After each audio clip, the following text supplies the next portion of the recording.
Hey everybody, it's Justin here with Spot Migration and the Building Scale podcast with a special Building Connections episode. We've partnered with Keymakers out here in Arizona, where I currently live, to talk to more of their members to see how they use connections to build scale in their business and to just find out about them and have a little fun. I'd like to know about people, how live business, legacy, all that kind of stuff.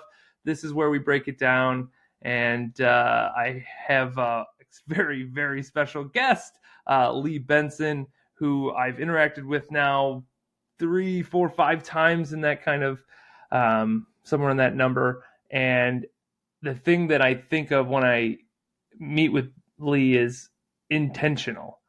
I feel like Lee, everything, at least this is what it seems like, everything in life that Lee does is very intentional. And you're going to hear that word used a bunch during this podcast, as well as just value creation. So he is what I call the expert of value creation. He will admit in the episode that he's always learning and always trying to get better.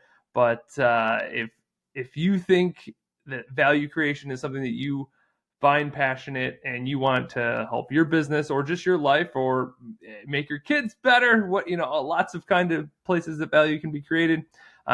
Lee is definitely one to listen to in this episode, as well as connect with him. To give you a little background, Lee has owned 7 companies, exited one with a 9-figure exit in 2016, Able Aerospace. He currently runs Execute to Win, which help businesses essentially create more and more value and grow their companies to the places they want them to be.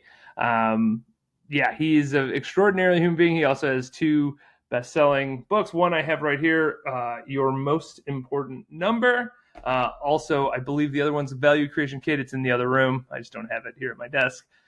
But yeah, this is really just a conversation that we had a lot about value creation and culture and how you actually instill that into a business.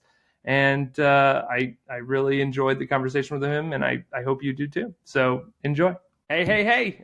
Lee Benson is here with me, and I'm really excited to talk about value creation, because that's the thing that Lee knows more than maybe anybody, at least anybody that I know, or at least he has good ideas about it that I enjoy significantly. So how's your day going so far, Lee? I know it's early in the morning. Well, not that early. I was a 5 a.m. guy. So everything's great, Justin. Thanks for having me. And value creation is nothing new. We've been talking about it for all of recorded history. I think what can be new is how things are packaged, and I believe that I've packaged it in kind of a unique new way. So for sure, but one thing that I want for everyone is that nobody ever becomes an expert on anything, because most experts stop learning, and even worse, they stop listening, and then they just don't create any additional value going forward. So I never want to stop learning, stop listening. I want to be, curious. There's no end to how we can further creating holistic value in the world. No, and that is the perfect response of what I expected to come from you, which is, again, it's always refreshing just to hear the thoughts that you have. So before we dive into value creation, I want to talk about operating systems, management operating systems. This Execute to Win, you have the MIND methodology.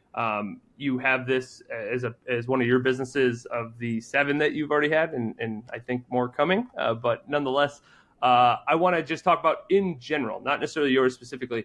Why is it so important to have a system in place? If that's yours, if that's scaling up, if it's EOS, if it's whatever it is, and like how that actually affects a business. Yeah, I think it's really important for any organization to be very intentional about how they create value. And anything they choose to do is probably going to be better than nothing if it's intentional. And a lot of organizations, they all have an operating system, and most are actually not intentional. But they're getting good results, some of them getting great results, but it can always be so much better when they're really intentional about it. So an operating methodology to me within an organization We'll always have a North Star. What's the value of the business? How is that measured? I call that the most important number. If it's for profit, let's say it's some version of profit like EBITDA, or it could be cash flow if they're capital intensive.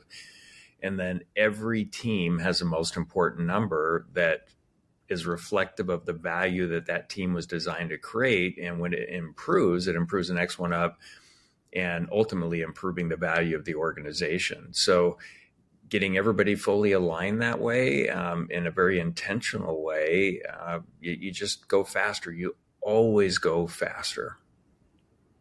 I love that you use intentional. When you had an event, I was there. I was driving home. I got inspired to start recording some thoughts down. So I pull out the phone, put on the record button, and I kept saying intentional. Be intentional. You have to be intentional. And it just kept going through my brain. So there's a lot of people will say in business there is luck that happens, but there's also intentionality. How much of that is luck? How much of it is being intentional? Yeah. So what really is luck? So pure luck to me is, I guess you have to play, but you won the lottery, the Powerball, right? Yeah. But when it comes to business, what did they say? Luck favors the prepared. So if you're doing all the right work, you're being super intentional, you're strengthening your foundation, you're communicating well, you're getting your value message out into the world, so more and more people are aware of it.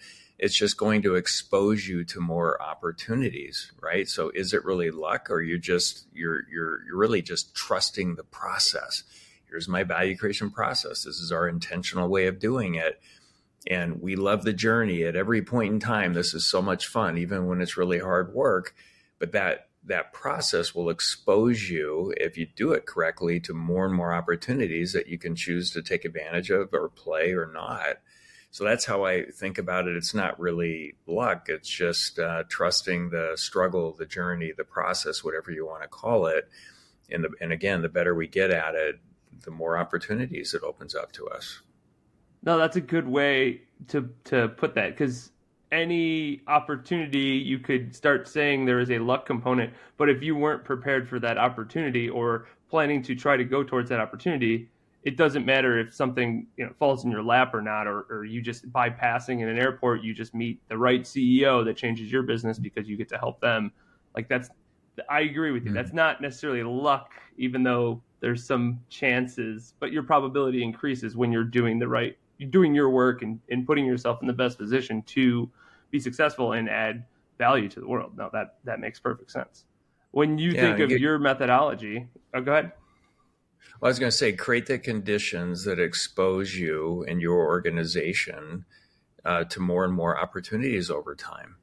And I wouldn't call that luck. I would call it an amazing intentional process that you can choose to build on or not. And, one of the things that goes into that. So I think about music, because I'm definitely into music, and you think about bands that got really big over time, pick the Beatles, for example. Mm-hmm.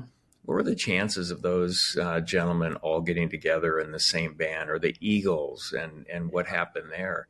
Change out one member, it completely changes the dynamic. So when you think about building your team inside an organization, that core senior team that's building this organization with you over time, that is so critical.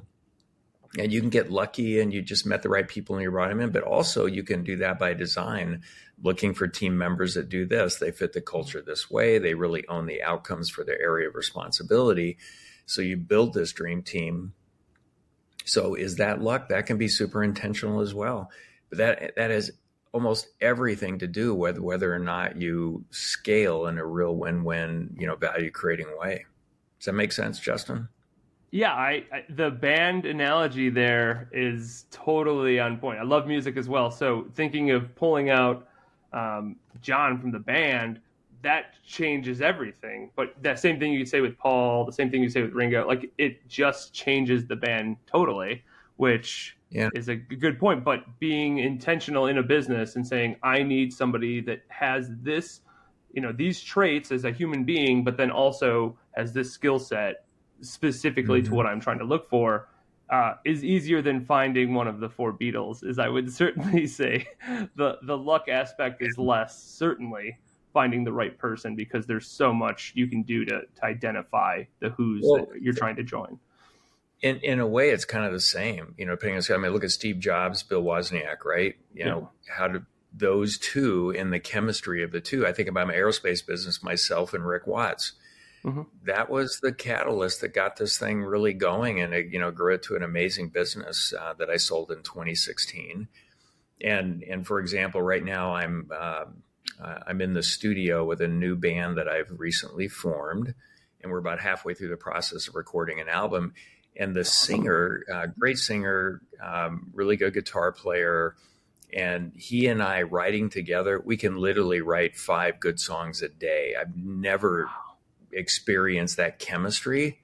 It's just incredible. And I've written songs and I've played guitar since I was so young. I don't remember not knowing how to play. And I've been in lots of bands, original, cover, never experienced that chemistry before. So when we're thinking about hiring senior leaders to come in and help us on this value creation journey, look for that chemistry, like where the ideas just flow and amazing stuff happens. So I don't see it being any different than the Beatles. Like you put the right team together, you're the next Apple, right? And how it goes. That's powerful. I love that thought. And again, big music guy, so that total add in music to an analogy, and I'm all in. Yep, that makes ton of sense. There you go. Yeah. Specifically for your mind methodology,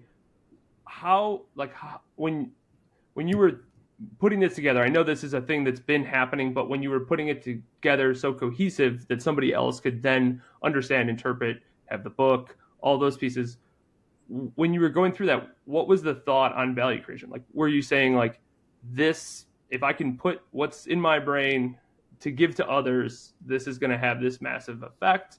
Was it thinking about businesses solely? Was it thinking about the people within the business? Where was the value creation thought when you were going through the mind methodology creation?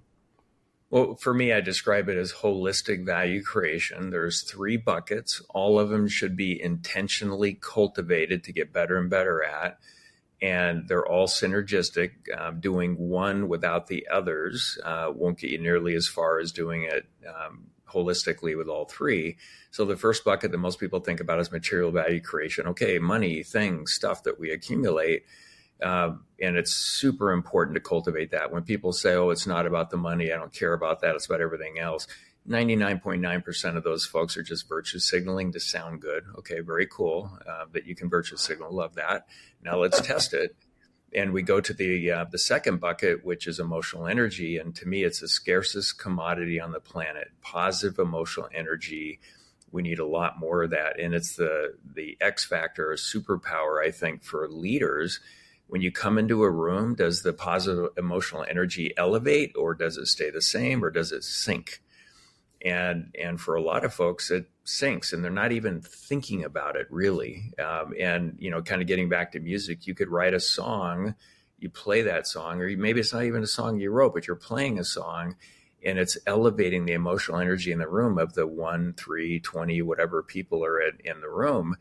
Or you're like the Beatles in the example, and you write a song, imagine that elevates 1 billion people in terms of their emotional energy.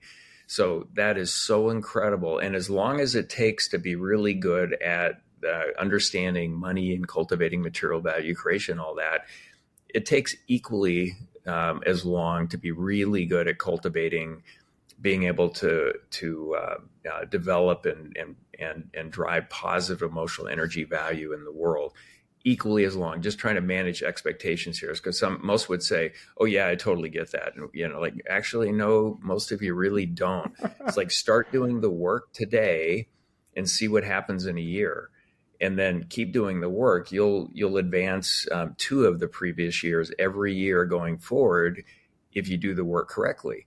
And just like when you start a business on the material side, how long did it take to get good at, okay, I've got control of this, we're in the black. And if you keep doing the work, it keeps getting better.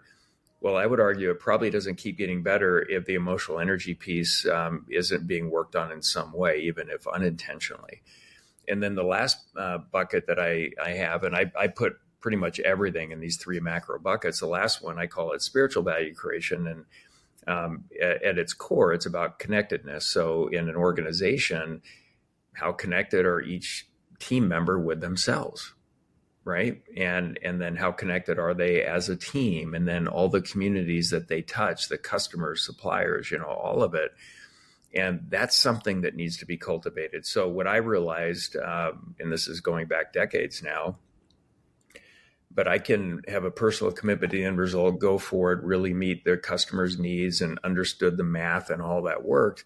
But if I didn't get the culture right, I didn't get the intrinsic motivation of the team to productively go for it, to be the CEO of their own role. So really ran at that. And now we have to be connected to each other and care about each other genuinely. I don't want people to feel a certain way. I want them to be that way because this is how we really are. And so that's how this whole concept of holistic value creation came together for me. Is like all three of them are really important. I spend more time today cultivating the spiritual piece than the emotional energy and the material piece, because I think that's the one that's that I need the most help with. Right? I'm actually probably pretty good at it, but compared to the other two, it's lagging, and I actually feel different, Justin, when I think this way and I look at projects that are going on. I feel different, and it just gets better every year, and I like it. I just like it. I thank you for sharing the three buckets and your weakness, if you'd call it that, even though in retrospect it's probably pretty good.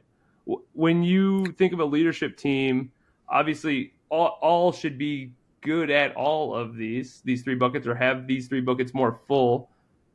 Is there a way that it can be balanced in regards to, you got three leaders, one of them is extraordinarily good at each bucket, and as long as you trust each other, you kind of can lead the team that way? Or it doesn't work that way?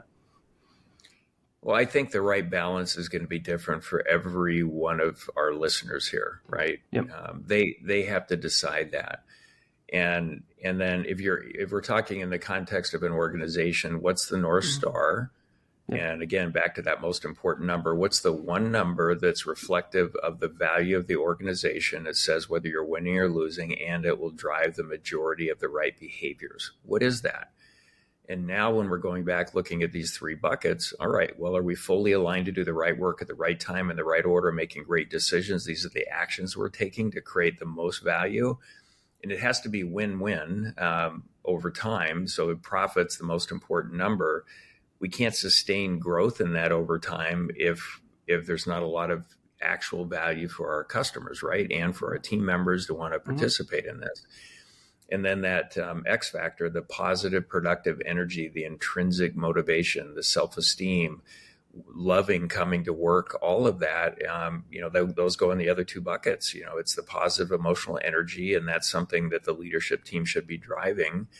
And then the connectedness piece of it, what are we doing to make sure that we really do care for each other? We're invested in each other, not programs like I see in a lot of companies where you do some survey and you find out you don't have very many people with best friends at work, so you do a best friend at work program or something like that. It's like when you're getting this right, it's right. You don't have to survey everybody to figure out what's going on. You should, as the leader, the top leader, you should be connected to that. The whole leadership team should be connected to this stuff. If you have to survey to figure out what the heck's going on, let's just start right there. What are examples of ways to get better with the energy? I think there's, a million books written about how can you run a better business in kinds of different ways, in a material sense of things, of like, hit these profit margins, all those things exist out there.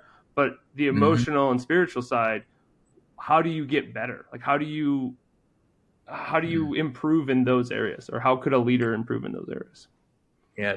Don't have to make it too complicated, but if you want, you can go super deep. Like one of the most life-changing books I ever read back in the 90s was Emotional Intelligence by Daniel Goleman. And he's written a couple of follow-up books to that. There's lots of work, around this to kind of understand yourself, reading the room, self-awareness and everything. But let's make it really simple. All of us, I'm sure, have examples of where we're in an amazing mood and then we get around somebody within 5 minutes, we need to take a nap and we're just zapped. That person took emotional energy out. They did not add anything. And then there are times where we've been maybe not in the best mood. We're super tired, not a lot of energy.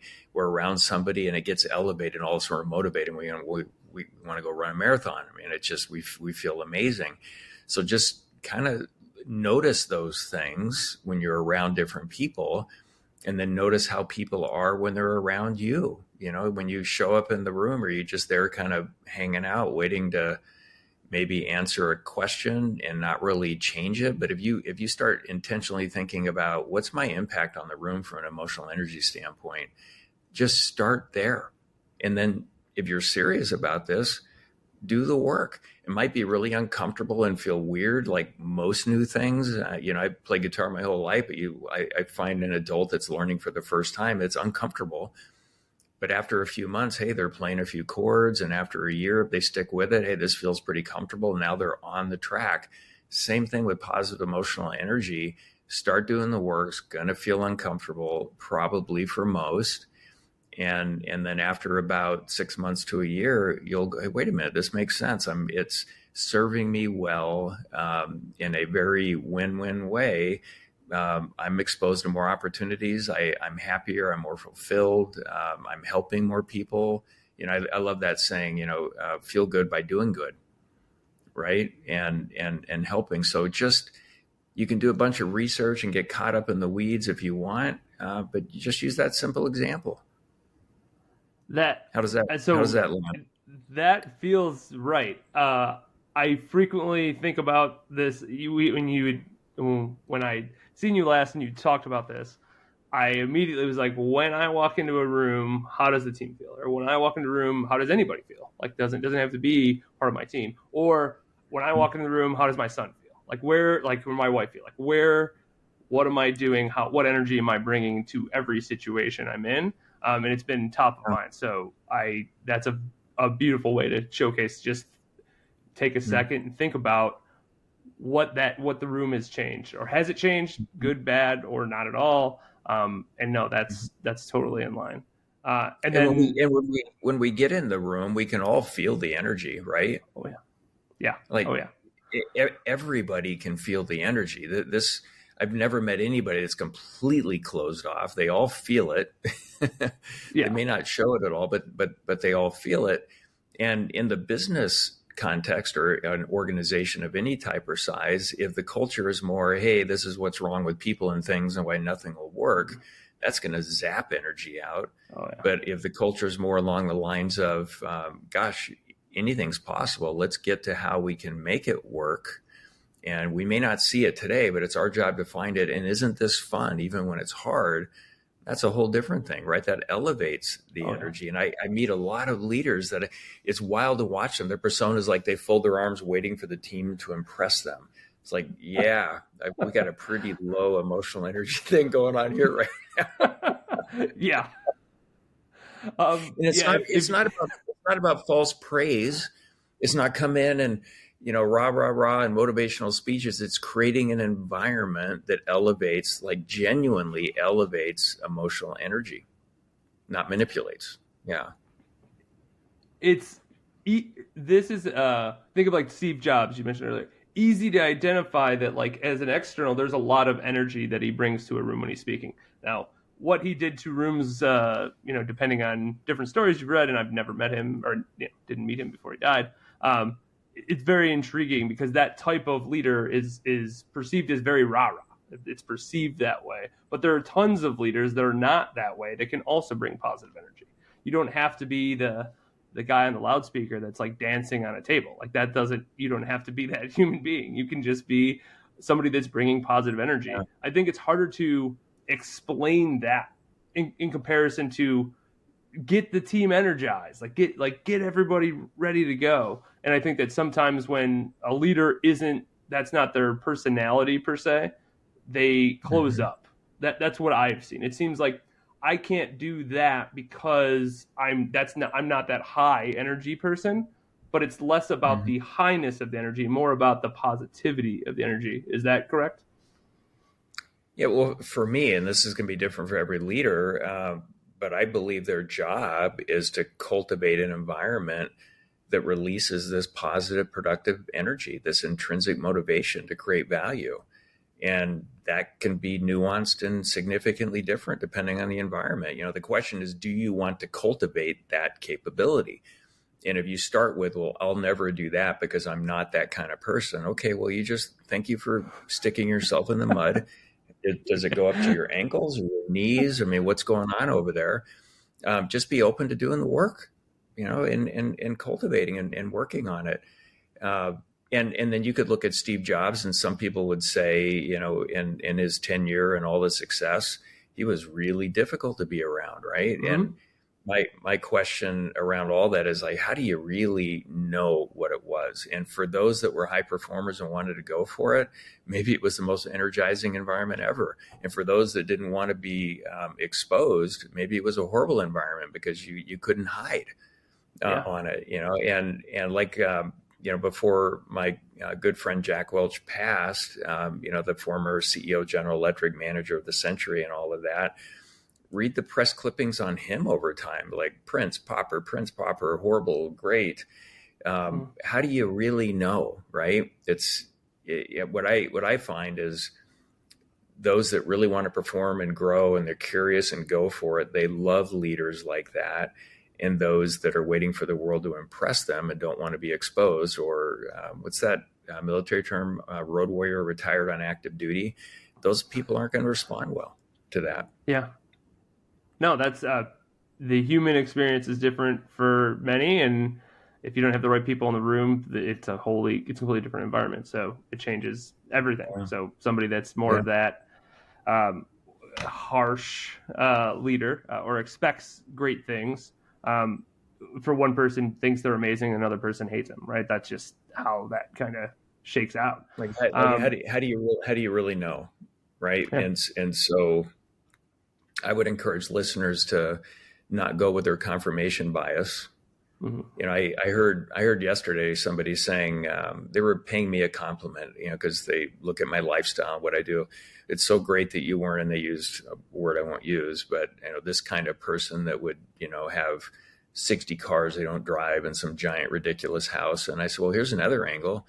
I love it when people with a lot of money spend a ton of it on things like that, because look at all the families it's supporting that made the parts that went into the cars and the construction and the taxes that are paid on these giant, facilities going forward. So it's our confirmation biases. I think we all should take a look at it, like which ones are helping the world become a better place and which ones are actually hurting it, which ones are elevating our emotional energy and which ones are lowering it, going forward. But we all have them. Totally get it. It's a work in progress for all of us for our entire lives.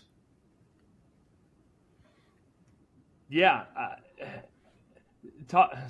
Thinking about people in the room, the right room, you run a mastermind. You may call it something else, but for CEOs from different companies, and they come together each month and, help each other effectively. Explain how that's creating value, like how that scenario is expressing or creating more value in ways that you couldn't in other groups per se. Yeah, there's a lot of different masterminds out there. Popular ones, Vistage, YPO, EO, Renaissance, McKay. There's a bunch of them. I've been part of those types of groups with overlap for over 40 years. And the community piece of it is the one common huge value add in my view. Like you get the group right, and you've got these new friends, this community, they get your world and all of it. It's that can be fantastic. What I've done with my team is we've gone and said, look, where are the opportunities to create evergreen value creation in these groups instead of something that gets stale over time. And in all the groups that I've been part of, usually they would get too big. It could be 12, 16, 18, 20 people. And once a month, one CEO gets to make a presentation, and it's limited. So if there's 18, you get to go every year and a half. They'll have issue processing processes, like somebody state an issue, everybody going around the room asks a clarifying question, you answer it, and then they go around the room again, and you can't say anything. They just give you advice, and you write it down, they move on. It's like speed issue processing.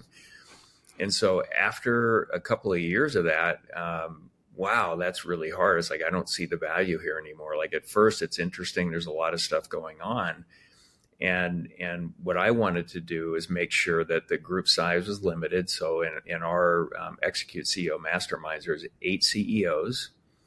And whenever an issue does come up, if they want to bring it, almost always it's a symptom of something else going on. And because we know so much about each other's business, they're getting 80+% of the brain power in the room, as opposed to most of the other formats that I've seen out there that I've been part of. You're getting 10%, 20% at best, because they can't see into your business.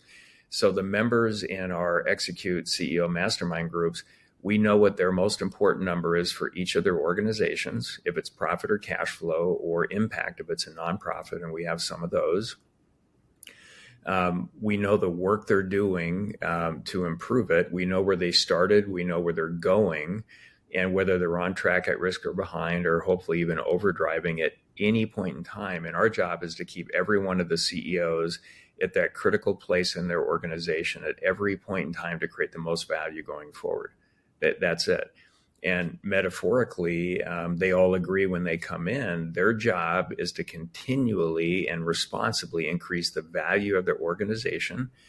They develop personally and professionally, and their value creation capabilities even better when they lean in to help CEOs and their companies that are not in their industry increase the value of those organizations.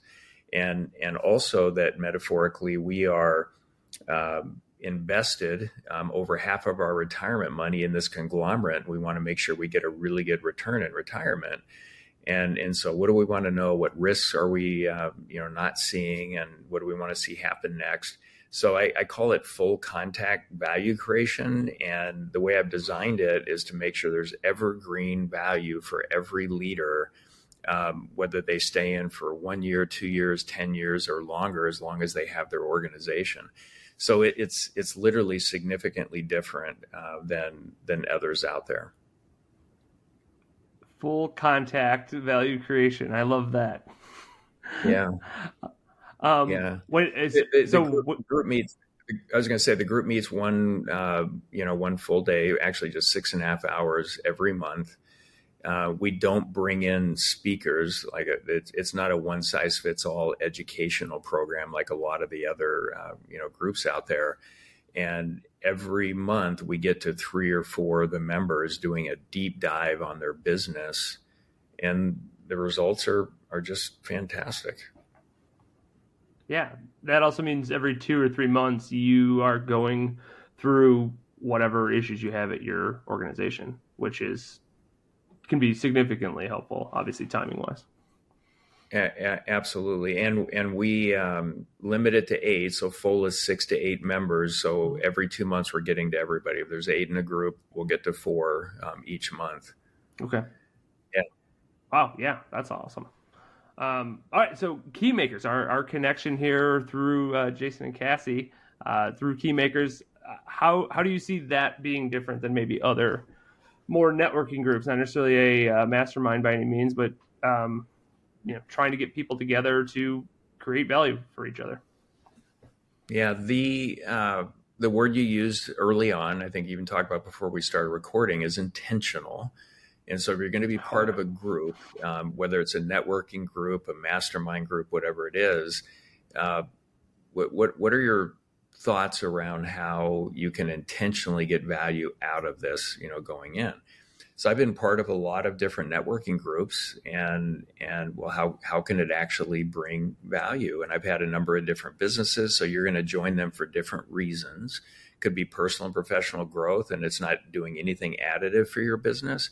It could be, I just want to be connected to the broader community so I can look higher across the horizon and see opportunities that I can go get involved with if I choose to.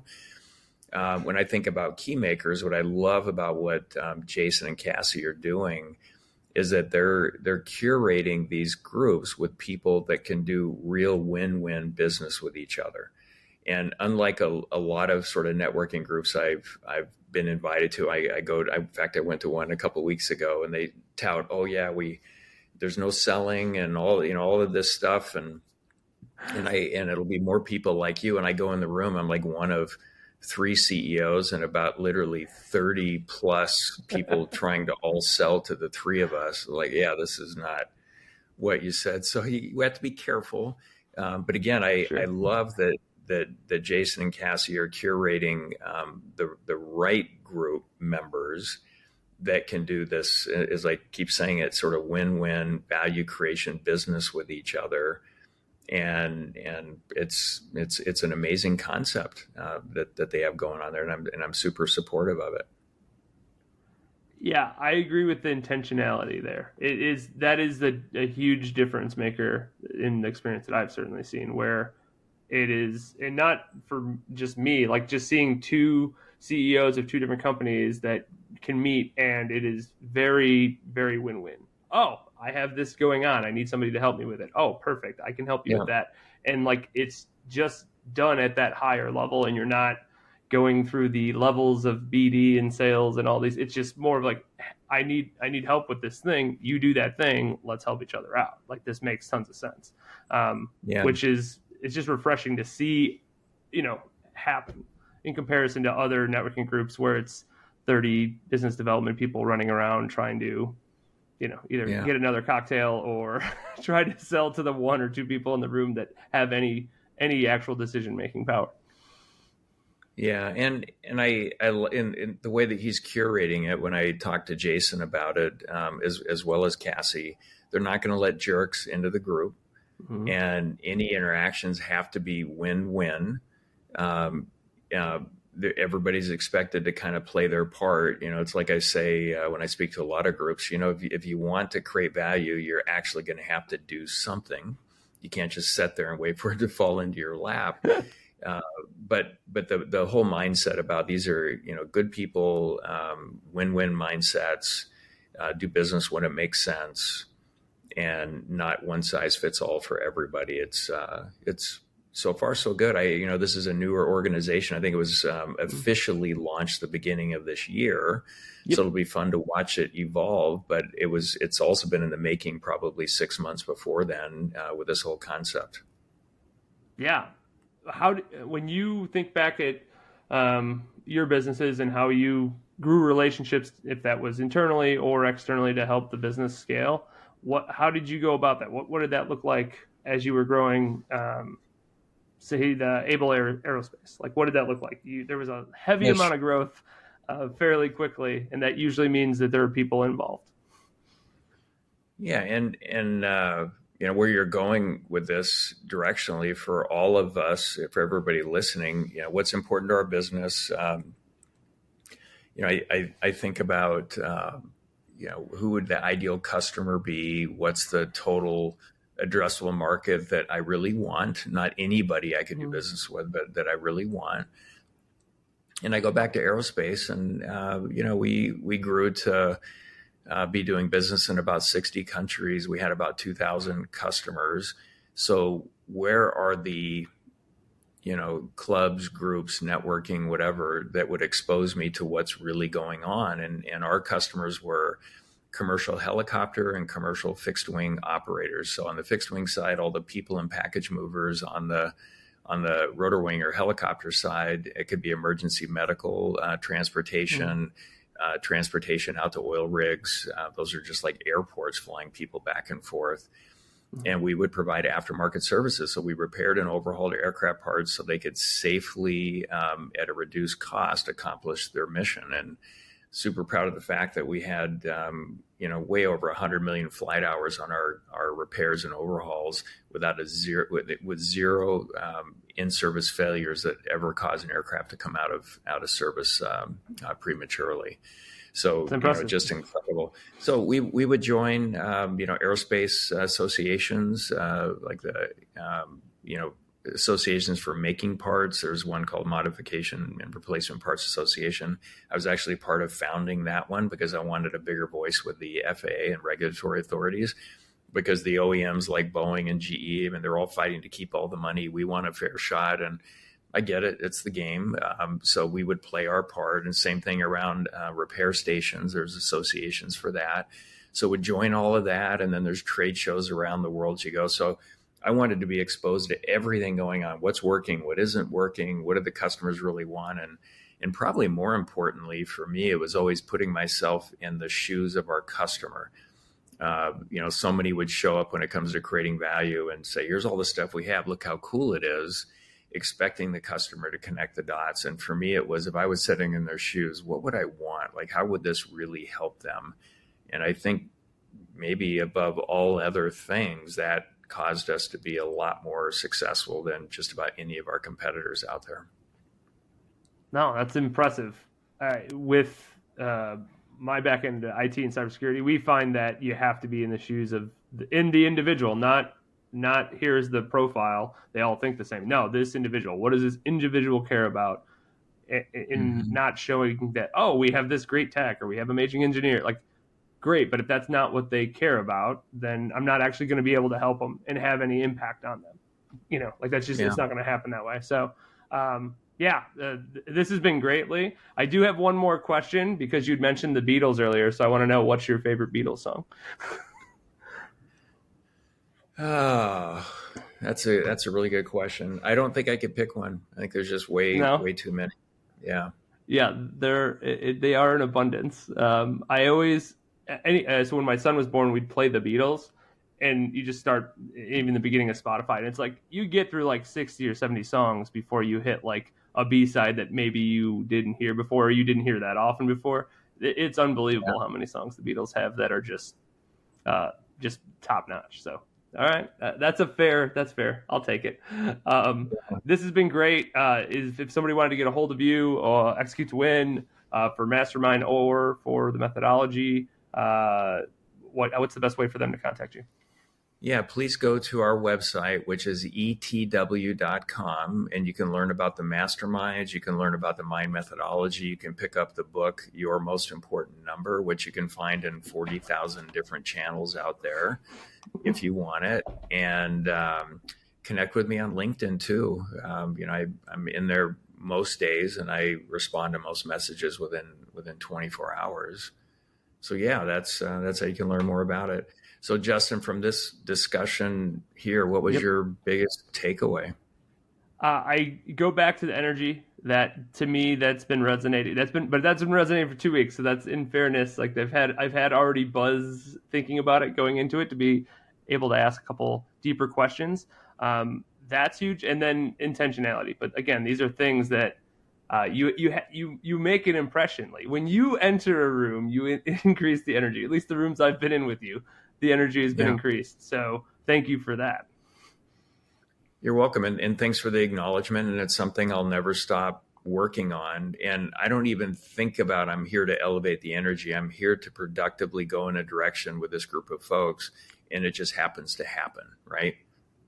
Yeah. And I think that's the difference between motivational speakers that think that their energy will just infuse everybody compared to what I'm doing. I want to have a value creation discussion and get people excited about what's possible. And then that just happens to do it.